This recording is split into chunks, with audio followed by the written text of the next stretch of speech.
Muito obrigado, pastor. Bom dia, igreja. Feliz sábado.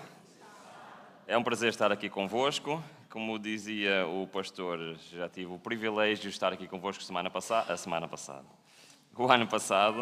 E no ano passado estudámos o santuário juntos. E este ano o convite foi para podermos estudar as profecias juntos, ok? E esta semana vai ser dedicada a uma parte das profecias que normalmente nós costumamos intitular por os eventos finais. Pode ser? Só que hoje vai ser um bocadinho diferente do resto da semana. Durante a semana nós vamos estudar os eventos finais, ver o que é que a Bíblia nos ensina, o que é que o Senhor deixou revelado para o povo de Deus, para que nós possamos estar preparados para as cenas que se aproximam. Mas hoje nós não vamos ainda falar dos eventos finais. Nós hoje vamos fazer um estudo bíblico.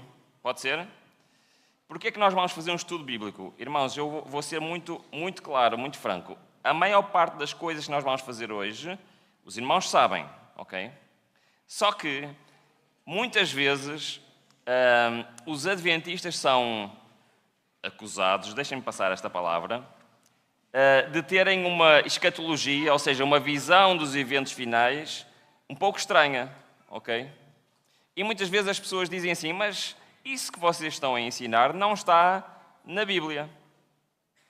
Onde é que na Bíblia estão as leis dominicais, a importância do sábado? Então, qual é o desafio de hoje?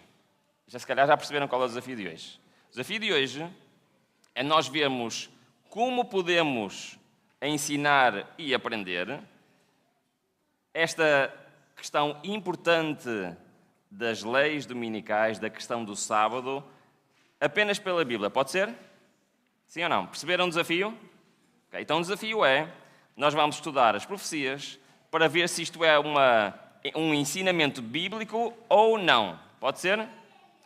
Isto vai nos criar as bases para então percebermos os eventos finais a partir de amanhã. Ok? Estamos juntos ou nem por isso? Sim? Quando disse bom sábado, vocês responderam animados, por isso, vamos lá. Então, o tema de hoje é a lei que vai mudar o mundo, e para isso nós vamos estudar um pouco de Apocalipse 7, Ezequiel 21, e depois vamos terminar a estudar Apocalipse 17, ok? Que é algo de importante para nós conseguirmos entender e encaixar isto na profecia bíblica. A partir de amanhã vamos começar os eventos finais. Vocês sabem que Apocalipse 13 diz que e todo mundo vai ser enganado. Conhecem esse versículo, certo? Nós vamos estudar esse versículo amanhã.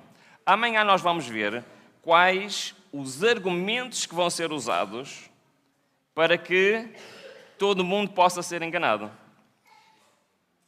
Por isso a mensagem da manhã é uma das mais importantes. Porquê? Há aqui alguém que gosta de ser enganado? Ser enganado não é agradável, pois não? Mas a Bíblia diz claramente que o mundo inteiro será enganado no tempo do fim. Mas, felizmente, Deus disse-nos como é que as pessoas irão ser enganadas. É isso que vamos estudar amanhã, ok? Por isso, se não queres ser enganado, o que é que nós temos de fazer? Temos que estudar amanhã e ver realmente quais são esses enganos. Depois vamos avançar. Pronto, vamos falar da primeira lei dominical na manhã. Na segunda lei dominical vamos falar na segunda-feira. Fala da grande crise financeira e o sábado. Na terça temos aqui um tema um bocadinho estranho, mas vamos falar do papel que a tecnologia poderá ter nos eventos finais. O tema é Bitcoin e os eventos finais. Ok? Não se assustem com o tema. Depois vai se tornar claro porque é que temos este tema. Na quarta-feira vamos falar da sacudidura final. Quinta-feira, aquecimento global e o último ano da história. Sexta-feira, ressurreição especial. E no próximo sábado, 144 mil. Bom, não sei o que é que os irmãos acham destes estudos, são temas que eu particularmente gosto, mas penso que ao longo desta semana nós vamos ter uma visão mais detalhada sobre a cronologia dos eventos finais, okay? Dos argumentos que vão ser usados e, sobretudo, o objetivo final é que é cada um de nós estarmos preparados e ter a nossa confiança no Senhor, porque as profecias têm um único objetivo. O objetivo das profecias não é sabermos o que vai acontecer, sabiam? Sabem qual é o objetivo das profecias? Aumentar a nossa confiança no Senhor. E esse é o objetivo da profecia. É nós confiarmos no Senhor verdadeiramente mais a sério. Porque para Deus o passado, o presente e o futuro é a mesma coisa. E por isso, Ele nos revelou tantas coisas. Não. Vamos começar por abrir a nossa Bíblia em Apocalipse, capítulo 7. E vamos estudar rapidamente o versículo 1 e o versículo 2. E eu digo rapidamente por dois motivos. O primeiro motivo é que alguma das coisas que vamos aqui falar estudámos esta semana na escola sabatina, ok? Algum destes símbolos. Por isso vamos só fazer aqui uma revisão. O segundo motivo é que o meu pior inimigo quando estou a pregar, sabem qual é? É o relógio, muito bem. Mas eu estou muito contente porque eu estou a olhar ali para aquele relógio e são 11 menos um quarto. E por isso tenho 1h30 à vontade para pregar, não é, pastor? Então vamos lá ver. Como é um estudo bíblico completo, nós vamos tentar avançar um bocadinho rápido, pode ser? Mas se os irmãos tiverem alguma dúvida, eu paro e explico novamente. Vamos ler Apocalipse 7, versículo 1. Diz o seguinte: depois disto, vi 4 anjos em pé, nos 4 cantos... Desculpem, não passei o texto. Nos 4 cantos da terra, retendo os 4 ventos da terra, para que nenhum vento soprasse sobre a terra, nem sobre o mar, nem contra árvore alguma. Ok, simples, não é? Claro e objetivo. A profecia tem esta característica. É muito simbólica. E se eu estou a ler o livro do Apocalipse e não conheço o significado dos símbolos, os textos aparentemente não dizem grande coisa, certo? Então, nós não vamos aqui fazer um estudo completo sobre o que é que estes símbolos querem dizer, mas vou deixar trabalho de casa, pode ser? Não sei se gostam de trabalho de casa, mas ali estão os textos, depois, se não têm tempo para apontar, podem ver na emissão. E basicamente do lado direito temos os textos, temos o símbolo do lado esquerdo e no meio um possível significado. Reparem, a Bíblia fala em 4 cantos na terra, é um símbolo que representa o quê? A terra na sua globalidade, ok? Os 4 ventos significa algo que vem de todas as direções. Temos aqui a ideia de globalidade de todos os lugares. O vento em profecia, de acordo com Salmos e Jeremias, significa destruição, ira de Deus, ok? Eu vou parar aqui só um bocadinho. Apocalipse diz-nos que existe ira de Deus pendente nesta terra. Certo ou errado? Certo. Mas isto é muito importante nós sabermos quando é que isto será, porquê que isto será e onde é que isto será, ok? Então os ventos aqui representam de alguma forma a destruição ou ira de Deus. Agora, em Apocalipse 17, 15, estudamos esta semana, diz-nos que a água representa o quê? Pessoas. Muitas pessoas, certo?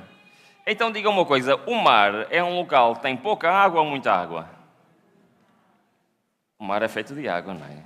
Então, de alguma forma, quando nós temos esta dicotomia na profecia entre terra e mar, estamos a falar a terra na sua globalidade, quer os sítios onde tem muitas pessoas, quer os sítios onde tem poucas pessoas, está bem? Então, o foco, e vou pôr o texto, o foco desta profecia, deste versículo, é o seguinte, vamos ler novamente agora tendo os símbolos em mente. Depois disso vi os 4 anjos em pé nos 4 cantos da terra, ou seja, é uma profecia que se aplica a que parte da terra? Toda a terra. Retendo os 4 ventos da terra, ou seja, o vento que irá vir, será onde que ele virá? Toda a terra. E dizendo o que é? Para que nenhum vento soprasse sobre a terra. E o vento, como nós vimos, significa destruição, significa ira de Deus, ok? Então, o texto está a dizer, a ira de Deus está pendente sobre este planeta. Mas, o que é que nos está a ensinar? O que é que nos está a ensinar? Ele está a ser o quê? Esse vento está a ser retido. Ou seja, ainda não chegou à altura desse vento ser derramado sobre a terra. Certo? Estamos juntos? Sim? Ok, vamos continuar. E para que nenhum vento soprasse, desculpem, nem sobre a terra, nem sobre o mar, nem contra árvore alguma. Terra e mar, nós já entendemos mais ou menos o que significa. E à frente, depois, durante a semana, vamos perceber um bocadinho melhor. Mas tem ali um símbolo que nós ainda não entendemos. O que é que quer dizer árvore em profecia? Porque está ali. Ainda não é a altura de vir o vento, nem sobre a terra, nem sobre o mar, nem sobre a árvore. E isto é muito interessante porque existem inúmeros versículos bíblicos, só vou mostrar 2, que nos explicam este termo. Ora, em Isaías 65, a falar sobre a nova terra, diz, já a meio do texto, porque os dias do meu povo serão como os dias da quê? O que é que diz? Da árvore. Então este texto está-nos a sugerir que a árvore, em profecia, representa o quê? O povo de Deus. Aliás, em Jeremias 17 diz, bendito o varão que confia no Senhor e cuja esperança é no Senhor, porque ele será como que é? Aquele que confia no Senhor? Como uma árvore plantada junto às águas. Certo? Então, a árvore em profecia representa quem? O povo de Deus. Ok? Então vamos ler novamente e agora vamos acrescentar o versículo 2. Depois disso vi 4 anjos em pé nos 4 cantos da terra, retendo os 4 ventos da terra, para que nenhum vento soprasse sobre a terra, nem sobre o mar, nem contra árvore alguma. Ou seja, existe vento pendente sobre esta terra? Existe. Ainda não chegou à altura, certo? Agora no versículo 2 vamos ver quando é que vai chegar à altura. E vi o outro anjo subir do lado do sol nascente, trazendo o quê? O selo do Deus vivo. E clamou com grande voz aos 4 anjos, aos quais fora dado que danificasse o quê? A terra e o mar. Ok, temos aqui 2 coisas. Primeiro, quando finalmente chegar à altura do vento vir por essa terra, ou seja, a ira de Deus, isto vai estar relacionado com o quê? Com o selo do Deus vivo. É isso que diz o texto? Sim? Estamos juntos? Muito bem. Mas ainda diz outra coisa que é muito importante. Quando vier então esse vento, ele vem sobre o quê? Sobre a terra e sobre o mar. E não vem sobre quem? As árvores. Amém? O que é que isso quer dizer? Por isso é que eu não ouvi muitos améns, porque acho que não perceberam o que é que isto quer dizer. O texto literalmente está a dizer, reparem bem, literalmente está a dizer, existe ira de Deus pendente sobre este planeta? Sim. Vai chegar a altura em que ela vai ser derramada sobre esta terra? Vamos falar nisso bem mais para o fim da semana? Sim. Mas quando vier, quem é que não será afetada por essa ira de Deus? As árvores. Que são quem? O povo de Deus. Aqueles que confiam nele. Isto é uma promessa para aqueles que confiam no Senhor. Que apesar dos eventos finais, reparem bem no que eu estou a dizer, falar, e especialmente bem no fim, de situações difíceis neste planeta, fala, mas qual é a promessa do Senhor? Que o seu povo será protegido. Então, as profecias, por vezes falam de coisas assim difíceis, mas sabem que para um cristão bíblico, a profecia não é um motivo de preocupação. A profecia é um motivo de confiar no Senhor. Porque Ele promete que o seu povo, que estará do seu lado, será o que é? O que é? Protegido. Muito bem. Então, esta é a primeira parte. Mas então surge aqui a pergunta: se a fase final, ou seja, se os eventos finais estão relacionados com o selo de Deus vivo, nós precisamos saber o que é. O que é o selo de Deus vivo, certo? E os irmãos sabem, não é? Vou só relembrar que um selo, na altura, não era algo que se colava numa carta, como eu fazia quando era miúdo, não é? Para enviar. Biblicamente, o que era um selo? Alguém sabe?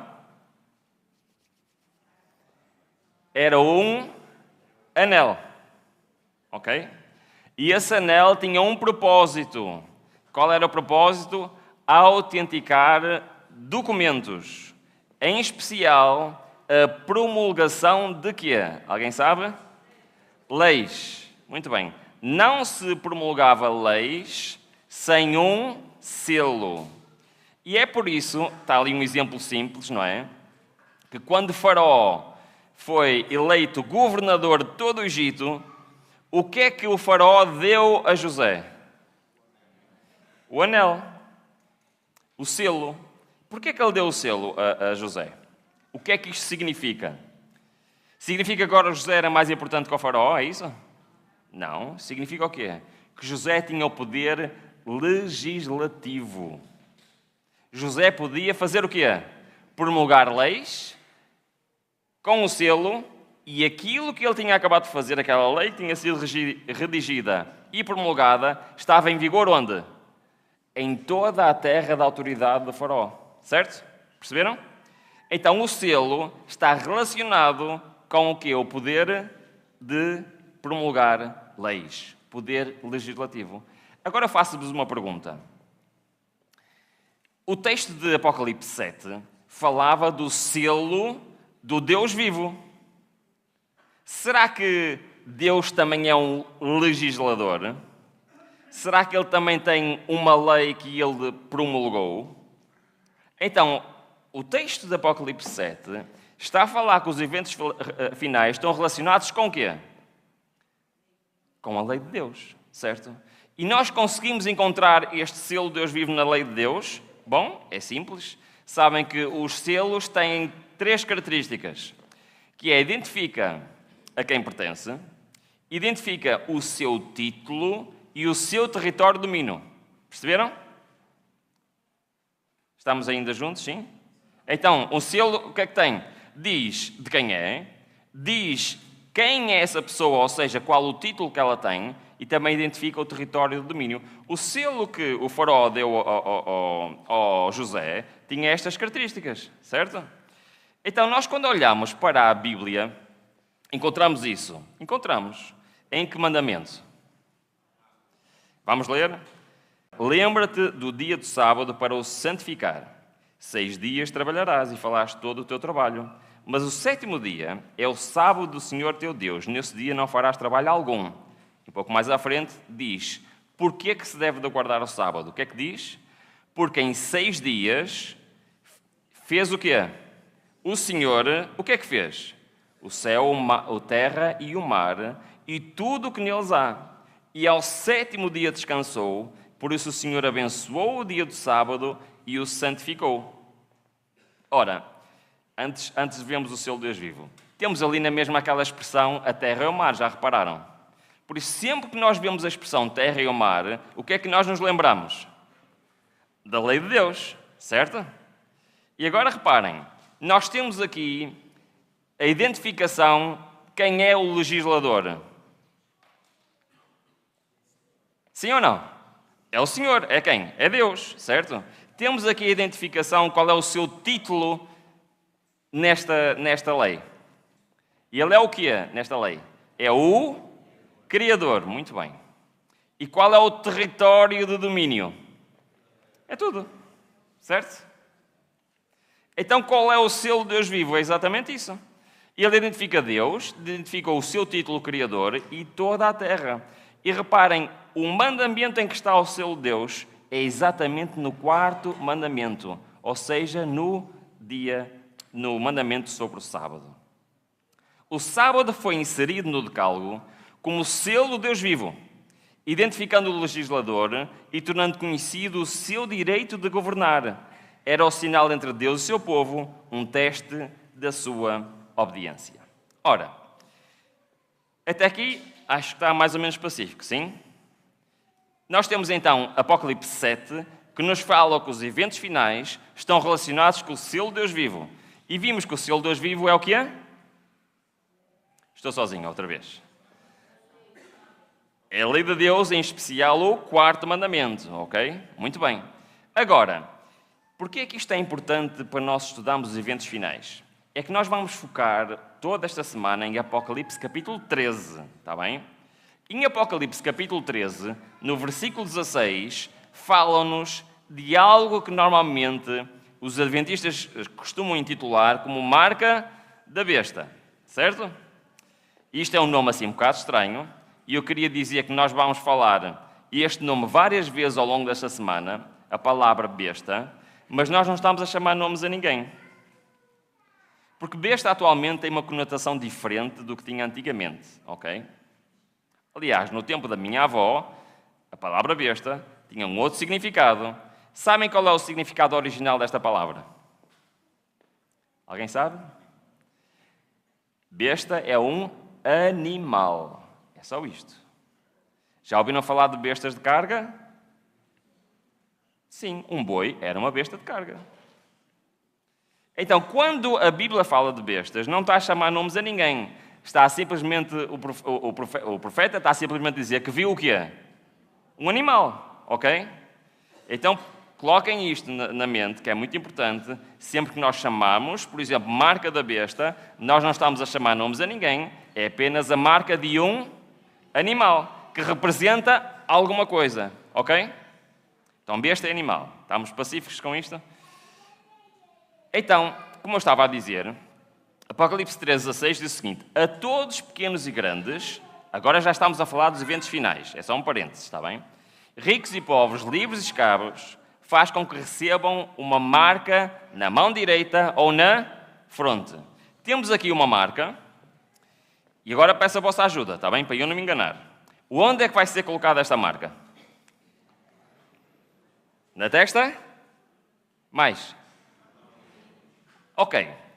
Tem que estar nos dois sítios. Porquê que não tem que estar? Porque é ou, certo? Ou na testa ou na mão direita, certo? Agora vou fazer uma pergunta muito difícil. Estão prontos? Gostam de perguntas já agora? Eu gosto muito de fazer perguntas, peço desculpa. Os 10 mandamentos estão em quantos lugares na Bíblia? 2 lugares, muito bem. Quais são? Já vimos um, Êxodo capítulo 20, e o outro? Deuteronômio capítulo 5, muito bem. Então a lei está, Deuteronômio capítulo 5, termina o capítulo 5 do Deuteronômio e começa o capítulo 6. Isto foi o que nós já dissemos. No capítulo 6, versículo 1, diz o seguinte: e estes, pois, são os... Quais mandamentos?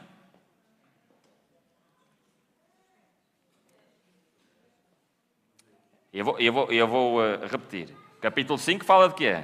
Os 10 mandamentos. Capítulo 6 começa a dizer: estes são os mandamentos. Quais mandamentos?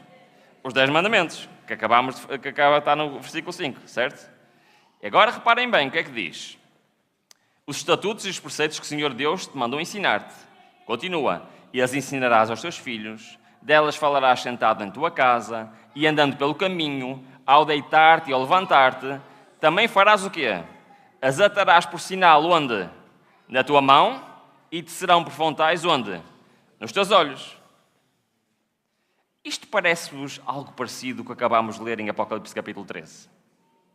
Diz que aquela marca de Apocalipse 13, vai estar onde? Aqui e aqui. E este não está a falar exatamente igual da lei de Deus. Está ou não está? Sim. Ok. Mas tem uma diferença. Alguém reparou na diferença? É que na lei de Deus fala mão direita e fronte. Mas na marca de Apocalipse 17 fala na mão direita ou na fronte. E a minha pergunta é: e ou são diferentes ou são iguais? São diferentes. Então, Apocalipse 13 está-nos a falar, e estamos a falar de legislação, estamos a falar de lei. Temos uma lei que se opõe a quê? À lei de Deus, certo? Em especialmente que se opõe ao sábado. Mas que não precisa estar na testa e na mão direita, basta estar numa delas. Ora, a pergunta é, vamos lá. Porquê é que nós temos de ter a lei de Deus na testa e na mão? O que é que isto significa? O que é que significa ter a lei de Deus na testa? Significa fazer como os judeus fazem lá em Jerusalém, como já lá estive 2 vezes e vi eles lá junto ao Muro das Lamentações a enrolar uma fita na mão, a pôr uma caixinha na testa com os rolinhos, com os 10 mandamentos. É isso que significa? Porque sabem que os judeus são literalistas, ok? Se diz que é para pôr na testa e na mão, o que é que eles fazem? Põem na testa e na mão. Mas é isso, acham que é isso que Deus está a dizer? Ter a lei de Deus na nossa testa é fazer o quê? é aceitar a lei de Deus, certo? É conhecer, aceitar. Eu acredito na lei de Deus. A mão representa o quê? Representa a ação. Então representa eu pôr em prática aquilo que eu aceito, certo? Se a Bíblia me ensina os 10 mandamentos, eu posso acreditar, mas posso não praticar. Então percebem a diferença entre o I e o OU? É que para Deus é preciso um compromisso completo. E eu tenho de acreditar, mas tenho que fazer o quê? Agir. Mas para estar do lado do inimigo, basta uma delas, irmãos. Mesmo que eu acredite na lei de Deus, se eu não praticar, de que lado é que eu estou? É verdade. Não estou do lado daqueles que têm o selo de Deus vivo, estou do lado daqueles que vão receber a marca de Apocalipse 13. Percebemos? Sim? Então, o selo de Deus é a lei de Deus, representada pelo 4º mandamento, e a marca da besta é uma lei que se opõe exatamente a esse 4º mandamento. Mas nós, pela Bíblia, para entendermos bem o que é esta marca da besta, nós temos que olhar para o versículo 13 no seu todo. Desculpem, o capítulo 13. E o capítulo 13 fala-nos de 2 animais, certo? De 2 bestas. Sempre que eu disser bestas, estou a falar de quê? Animais. Temos um animal que saiu de onde? E outro que saiu de onde? Da terra. Não é outra vez a mesma coisa? Em Apocalipse 7 não falou de mar e da terra? Nos 10 mandamentos não fala do mar e da terra? O que é que isto significa? Significa que estes 2 poderes vão influenciar o quê? O mar e a... Ou seja, toda a terra. Muito bem, irmão. É isso mesmo. E estes 2 poderes juntos vão influenciar toda a terra a se opor a quê? Ao selo de Deus vivo com a marca deles. Porque um animal, em profecia, representa um poder civil, um poder, um reino deste mundo. Ok? Muito bem. Então fala-nos da besta do mar e da besta da terra. Como é que nós identificamos um, como é que nós identificamos o outro, está bem? É muito simples. Esta semana nós estudamos sobre isto, certo? O que é que nós estudamos esta semana? Daniel 2, Daniel 7, etc. Em Daniel 7 tem lá bestas, ou não? Daniel vê animais ou não vê? E que animais é que ele vê? Ele vê o quê? Um leopardo, vê um urso, vê um leão e vê um animal terrível, certo? É muito interessante, porque quando nós estamos a estudar Apocalipse 13, no versículo 2, que fala da besta que saiu do mar, o que é que ela nos diz? Que era semelhante a um leopardo, que tinha os pés como o de um urso, a boca é como de um leão, e o dragão lhe deu o seu poder, o seu grande trono e autoridade. Ou seja, esta besta que sai do mar, este animal que João vê a sair do mar, ele, de alguma forma, é uma consequência dos reinos de Daniel capítulo 7, certo? Porque o Daniel capítulo 7 temos exatamente o leão, o urso, o leopardo e um animal terrível. Então, nós esta semana, ao estudarmos Daniel 7, vemos que a seguir vem um outro reino, certo? E pela história, e só por aqui nós conseguimos identificar quem é o poder que dominou esta terra após... Quais são estes, o que é que representam estes animais? Qual é o leão? Babilónia, muito bem. A seguir o urso. Os Medo-Persas. A seguir o leopardo, o que é que representa? Alexandre Grande e os seus generais, certo? A Grécia. E a seguir aquele animal terrível com dentes de ferro, com uma estátua tinha pernas de... Representa o quê? O Império Romano, certo? Só por aqui nós já sabemos qual é o poder que vem a seguir. Mas eu gosto muito dos símbolos de Apocalipse. É que Apocalipse 13:1 diz que este poder tem um nome de blasfémia. E nós também estudamos isto, certo? O que é que blasfémia quer dizer na Bíblia? Porque hoje blasfemar de alguém tem uma conotação um bocadinho diferente. Mas na Bíblia, blasfémia, o que é que quer dizer?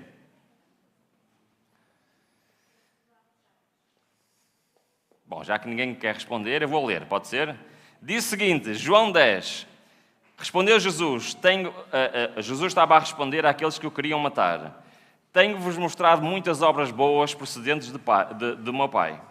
Por qual destas obras vocês me querem matar? Basicamente era o que Jesus estava a dizer. Os judeus responderam, não te queremos matar por nada que tu fizestes, mas por uma coisa, pela blasfémia. Porque sendo tu homem, te fazes Deus a ti mesmo. Então na Bíblia, blasfémia é o que é? É um homem querer se colocar num lugar que pertence a quem? Pertence a Deus. E ele estava-se a referir exatamente a que situação? É verdade. Disse Jesus, vendo a fé deles, disse ao paralítico, filho, perdoados estão os teus pecados. E estavam ali assentados alguns escribas que arrozoavam no seu coração, dizendo, porque dizeste assim, blasfémias. Quem pode perdoar os pecados, senão? Primeira pergunta. Eles estavam certos ou errados?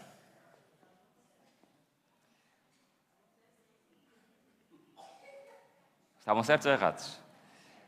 Perdoar os pecados ou dizer os teus pecados estão perdoados é uma blasfémia ou não?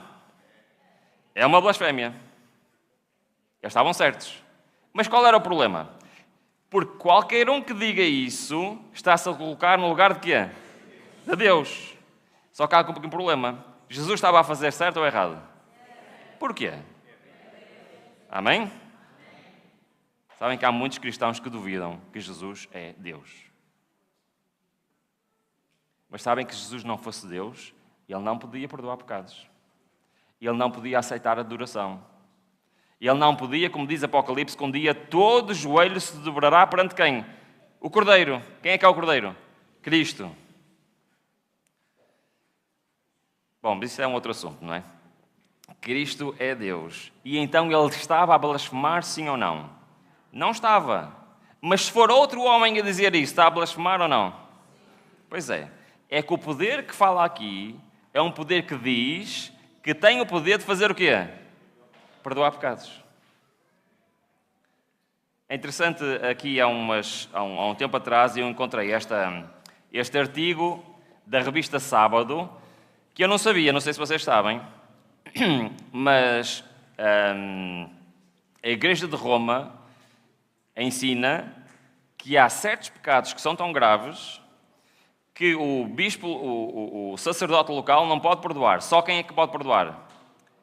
Ou os papas ou os bispos, ok? Então este poder acredita que os homens podem perdoar pecados. Ok.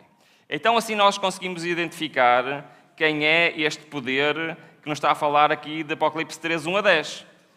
E de facto isto condiz com o que aconteceu no passado, sim ou não? Também foi-lhe permitido fazer guerra aos santos e vencê-los e deu-lhes autoridade sobre toda a tribo, povo, língua e nação. Então nós já estamos aqui a identificar quem é este poder que vemos a sair do mar, que representa o poder que no passado teve Roma papal, e já vamos ver o que é que isto tem a ver. Mas então nós já podemos perguntar a eles qual é a sua marca de autoridade. Pode ser? Porque qual é o selo de Deus vivo? Então vamos perguntar a eles qual é a marca da sua autoridade. Isto são documentos oficiais que dizem o que é. O domingo é a marca de nossa autoridade. Que a Igreja está acima da Bíblia e a transferência da prática do descanso sabático é prova desse facto. Outra fonte de Roma diz, é claro que a Igreja Católica afirma que a modificação foi um ato seu, uma marca de poder eclesiástico e autoridade em questões religiosas. Então nós ao estudarmos Apocalipse 7 e Apocalipse 13, o que é que nós concluímos pela Bíblia? Que existe o selo de Deus vivo, que é o quê? O sábado, que deve ser posto onde? Na mente e na mão.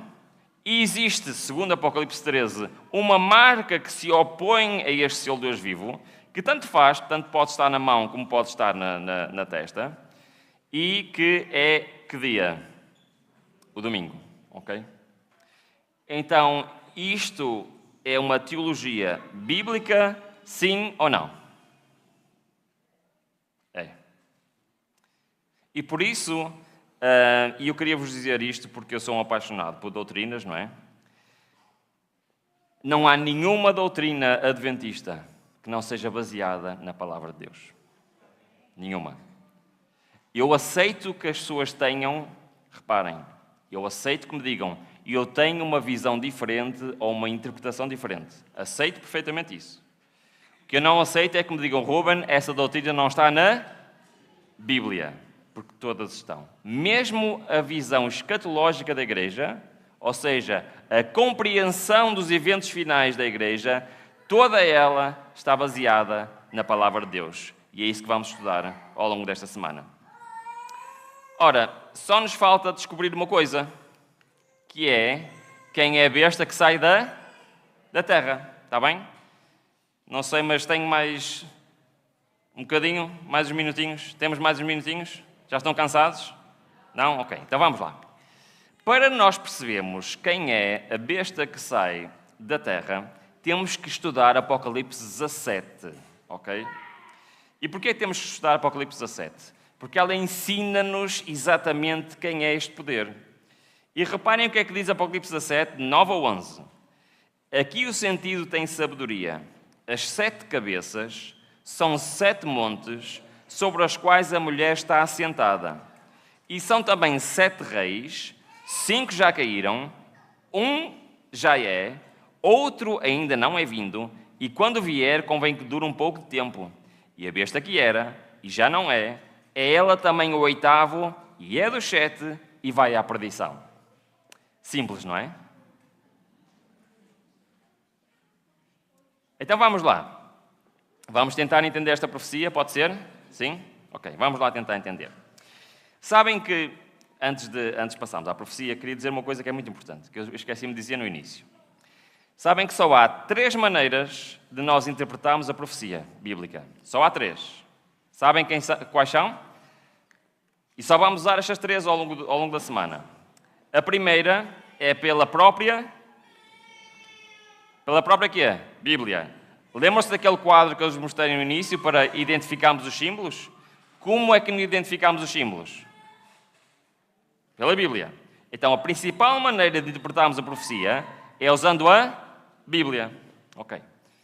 Segunda, qual é a segunda maneira de interpretarmos a profecia? É comparando a profecia com a história. Okay? Não é com a história futura, tem que ser com a história, refere-se a quê? Ao passado. Ou seja, quando nós olhamos para a história e olhamos para a profecia, o que é que nós conseguimos concluir? Que elas se encaixam. Certo? Nós vamos usar este método algumas vezes. Existe um terceiro método.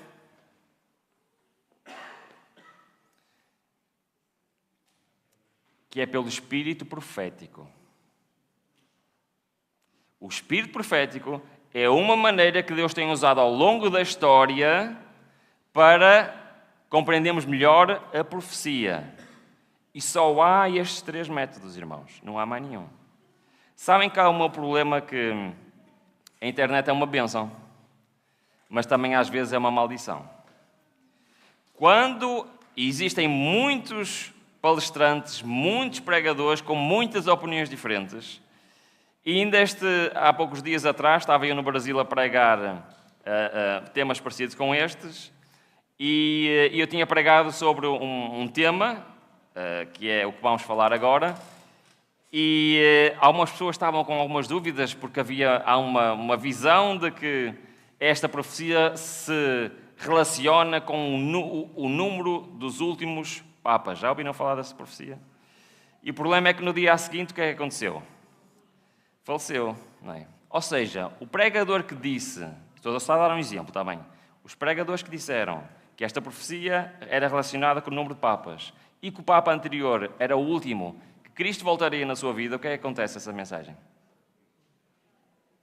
Estão a perceber o que eu estou a dizer? Por isso, quando nós não pregamos a partir destes 3 métodos, nós arriscámos-nos a fazer o quê? Imaginação profética. E há muita imaginação profética a circular na internet. Por isso é que nós temos de ter cuidado, e eu quero-vos dizer isso, não acreditem em nada do que eu estou aqui a dizer. Nada. Vocês têm que fazer o quê?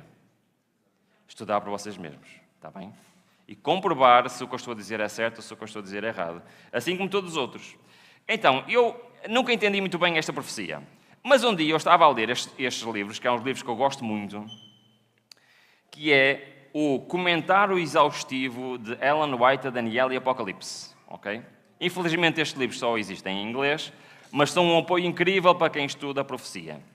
E quando eu estava a ler este livro, tinha lá a dizer que a interpretação dos 7 reis de Apocalipse 17 encontra-se numa profecia em Ezequiel 21.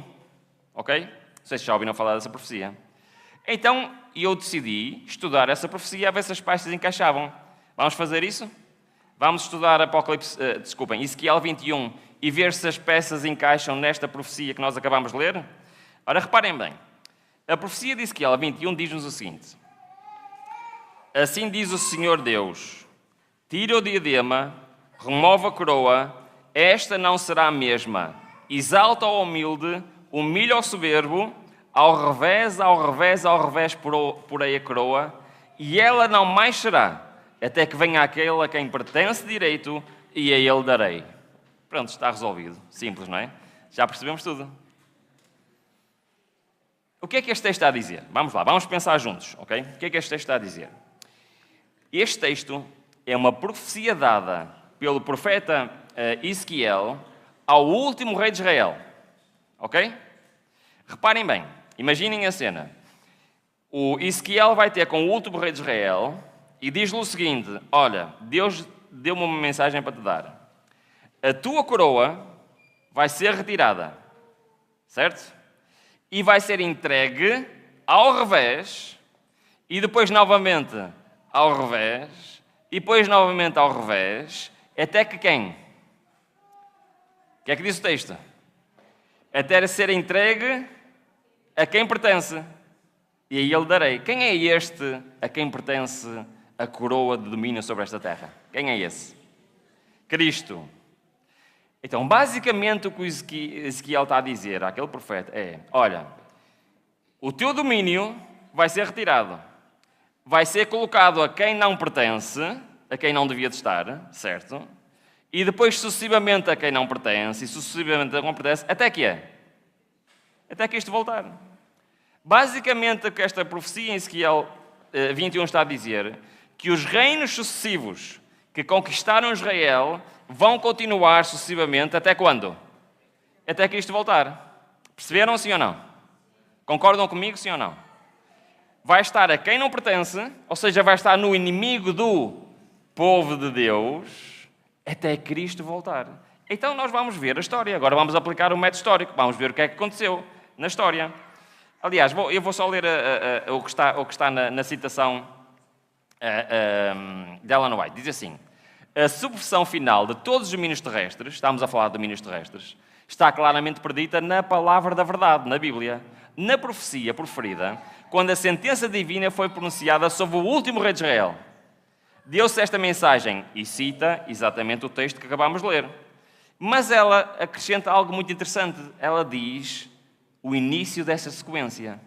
Ora, reparem, e vamos ver se é assim ou não é. A coroa removida de Israel passou sucessivamente para que reinos? Babilónia, Medo-Pérsia, Grécia, Roma. E o que é que diz? E ela não será mais até que venha aquele a quem pertence por direito, e a ele darei. Ou seja, a sequência de reinos vai sempre existir até à segunda vinda de Cristo. E esta sequência continuou ou não? Quem foi o reino que conquistou Israel e o levou em cativeiro? Babilónia, no ano 605 a.C. Mas no ano 539, o que aconteceu? Veio a Medo-Pérsia e fez o quê? Numa noite. Derrubou aquilo que era o maior império. E tornaram-se eles os dominadores terrestres. E depois veio a Grécia que conquistou a Medo-Pérsia, sim ou não? E depois Roma conquistou Grécia, sim ou não? E o que é que assumiu o poder de Roma?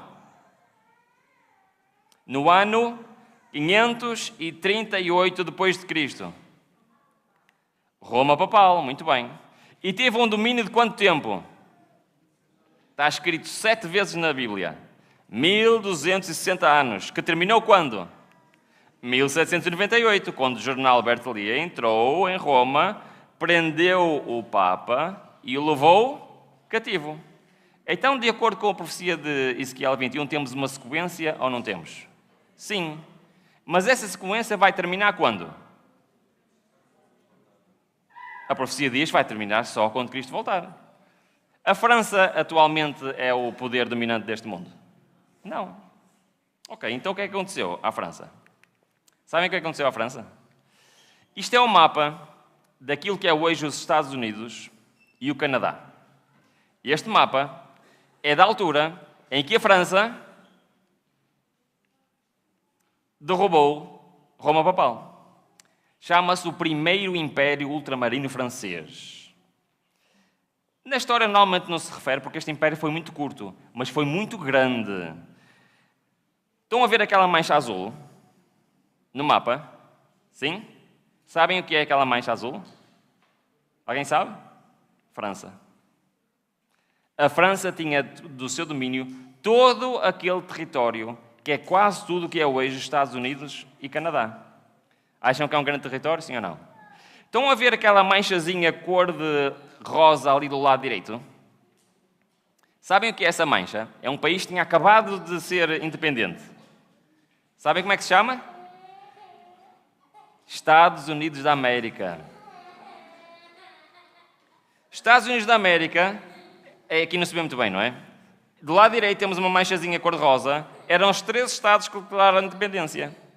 Eram grandes comparados com a França? O que é que vocês acham? Não, eram minúsculos. Mas sabem o que é que aconteceu? A França estava em guerra onde?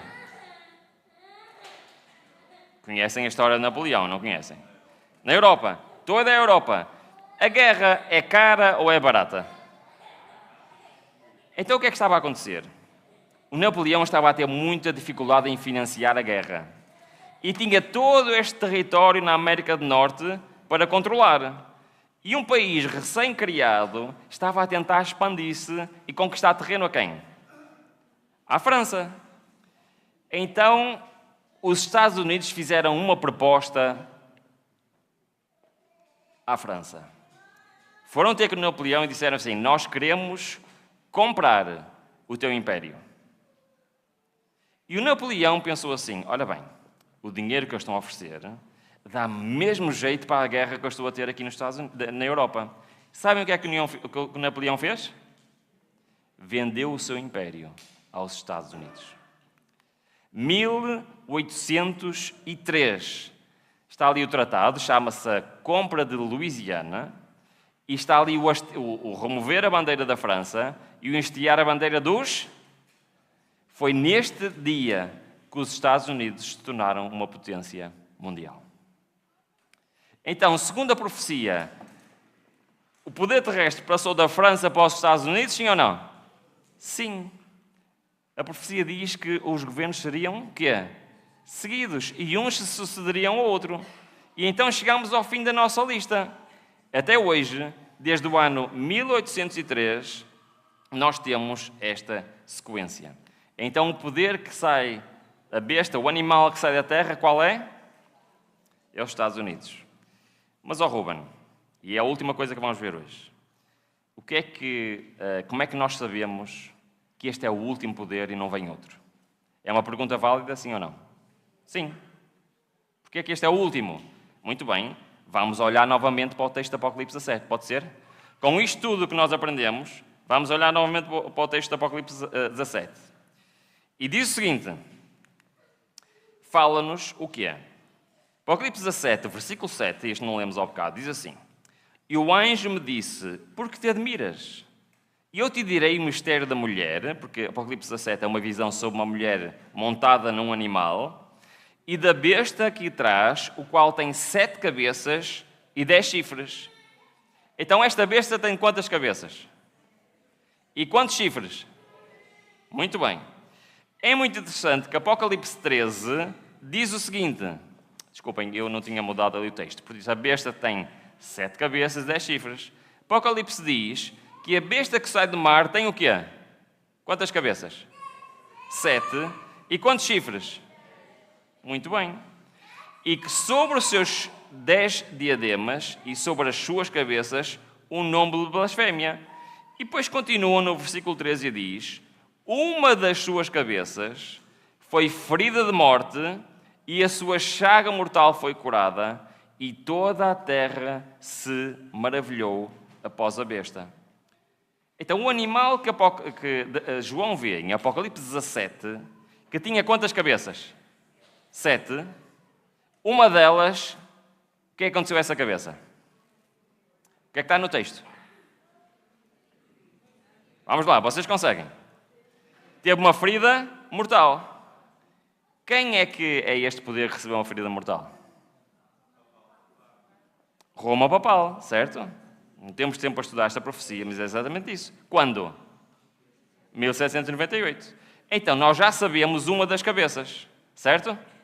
Esta é uma das cabeças. Como é que nós sabemos as outras? Versículo 8. E agora prestem bem atenção. Há pormenores que são muito importantes. E o pormenor mais importante neste versículo são os tempos verbais, certo? João está a ter uma visão e ela está a ver o quê? Uma mulher sentada num animal. O animal tem 7 cabeças. Agora reparem bem. E ele fala em passado, presente e futuro. Isto é muito importante para nós situarmos o quê?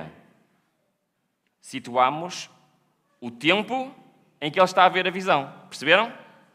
Sim? Agora vamos ler. A besta que vistes foi e já não é. O que é que isto quer dizer? Qual é a besta que foi e que já não é? Foi a que recebeu o quê? A ferida mortal. E isto está no passado, presente ou futuro? Então a visão que ele está a ter tem que ser depois de quê? Tem que ser depois da ferida mortal. Ou seja, depois de 1798. Muito bem. Então João está a ver aquela besta e o tempo que ele está a ver tem que ser depois de 1798. Certo? Agora reparem. E há de subir do abismo. E agora não temos tempo para isto, não é? Mas qual é a besta que saiu do abismo, segundo Apocalipse 11? Conhecem? A besta que saiu do abismo? Já se esqueceram. Qual é a besta que saiu do abismo? Da profecia. Não é o estudo de hoje. É... Alguém sabe? Que durante 3 dias e meio perseguiu o povo de Deus. Vamos lá, eu vou dizer então. Depois estudamos. É a França, ok? Então, basicamente, o que o texto está a dizer é que foi depois de 1798, vamos continuar a ler, e que há de subir do abismo, irá para a perdição, e os que habitam na terra, cujos nomes não estão escritos no livro da vida desde a fundação do mundo, e se admirarão, vendo a besta que era, que já não é, ainda que é. É um texto estranho, não é? Mas reparem bem nos tempos verbais. Quer dizer que João está a ver a besta precisamente na altura em que quem é que está no poder? Quem infligiu a ferida mortal. Então é na altura de quê? Da França. Ok? E diz que ela vai recuperar o seu poder apenas após a França. É basicamente o que este texto está a dizer. Agora, pondo isto tudo, juntando isto tudo, o que é que nós temos? Temos que seguir a Roma papal, vem a França, e é precisamente nesta altura que João está a ver esta visão. Estamos prontos para perceber os 7 reis do Apocalipse. Olha, reparem o que é que diz. E é a última coisa. Aqui o sentido que tem sabedoria. As 7 cabeças são 7 montes, sobre os quais a mulher está assentada. E são também 7 reis. E reis representam o quê em profecia? Reinos. Agora o que é que diz? 5 já caíram, certo? 1 existe. Quando? No momento em que João está a ver a visão. Então, o que existe qual é? A França. E outro ainda não é vindo, ou seja, a seguir a França vai vir o quê? Vai vir outro. Quando vier, convém que dure um pouco de tempo, ou seja, o último convém que dure algum tempo.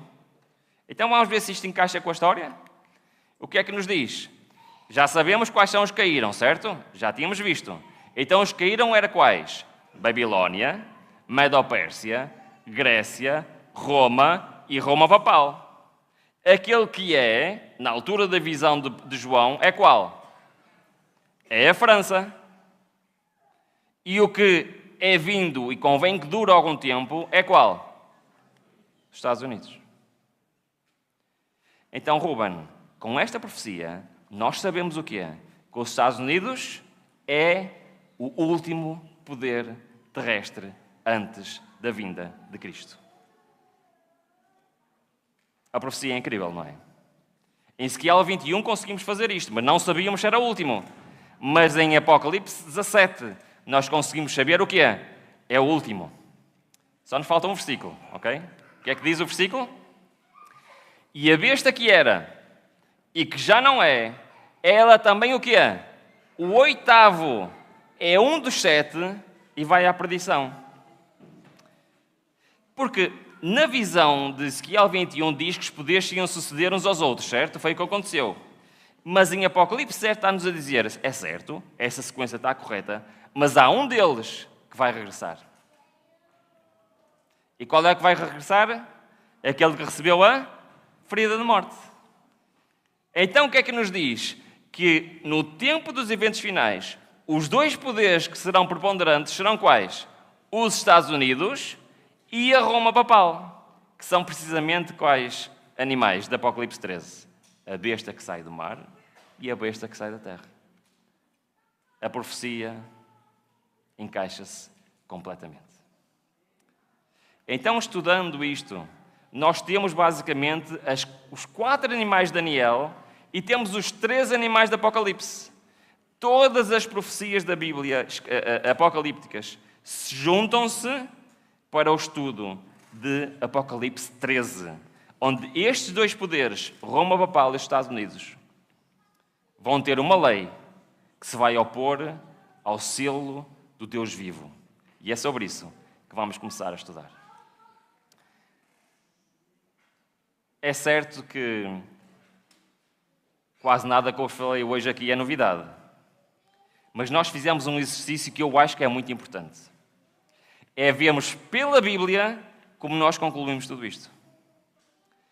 E estas profecias estão aqui para isto mesmo.